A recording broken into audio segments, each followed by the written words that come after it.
সংস্কার কমিশনের বিভিন্ন সংস্কার প্রস্তাবের বিষয়ে জাতীয় নাগরিক পার্টির সঙ্গে বৈঠকে বসেছে জাতীয় ঐকমত্য কমিশন। শনিবার সকাল 10:30টায় জাতীয় সংসদের এলডি হলে এই বৈঠক শুরু হয়। মূলত বিভিন্ন রাজনৈতিক দলের সঙ্গে দেশের মৌলিক সংস্কার নিয়ে ধারাবাহিক বৈঠকের অংশ হিসেবে আজকের এই বৈঠকে সংস্কার কমিশনগুলোর প্রস্তাবনার ক্ষেত্রে এনসিপি যেসব দ্বিমত করেছেন সেগুলো নিয়ে আলোচনা হবে।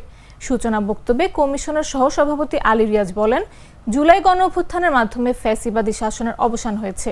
দীর্ঘদিনের ফ্যাসিবাদী শাসনের বিরুদ্ধে এনসিপি অকুতোভয় সংগ্রাম প্রাণ বাজি রেখে লড়াই করেছে। এনসিপি আহ্বায়ক নাহিদ ইসলাম বলেন, এটি দলকে সরিয়ে আরেকটি দলকে বসানোর জন্য 24-এর গণঅভ্যুত্থান হয়নি। মৌলিক এবং গঠনমূলক সংস্কার করে জনগণের অধিকার রক্ষা করবে এমন একটি গণতান্ত্রিক রাষ্ট্র ব্যবস্থা প্রতিষ্ঠার লক্ষ্যে কাজ করতে হবে বলেও মন্তব্য করেন তিনি।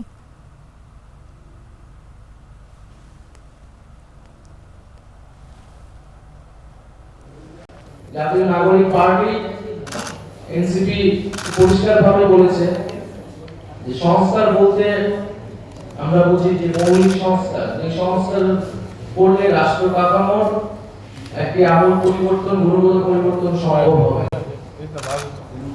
কারণ আমরা দেখেছি সময়ে আসলে আমাদের সংবিধান থেকে শুরু করে বিভিন্ন রাষ্ট্রীয় যে প্রতিষ্ঠান, সেই প্রতিষ্ঠানগুলোর দলীয়করণ ঘটেছিল। আমাদের সংবিধানে এক ব্যক্তিকেন্দ্রিক একটি কাঠামোর বীজ বপন ছিল।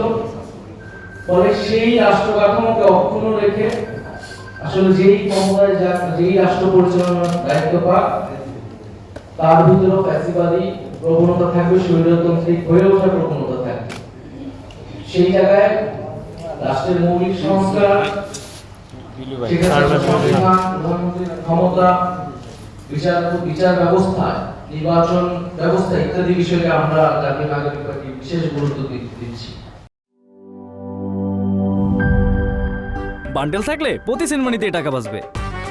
বিকাশ সেনমানি বান্ডেল কিনে জিতুন প্রতি লেনদেনে।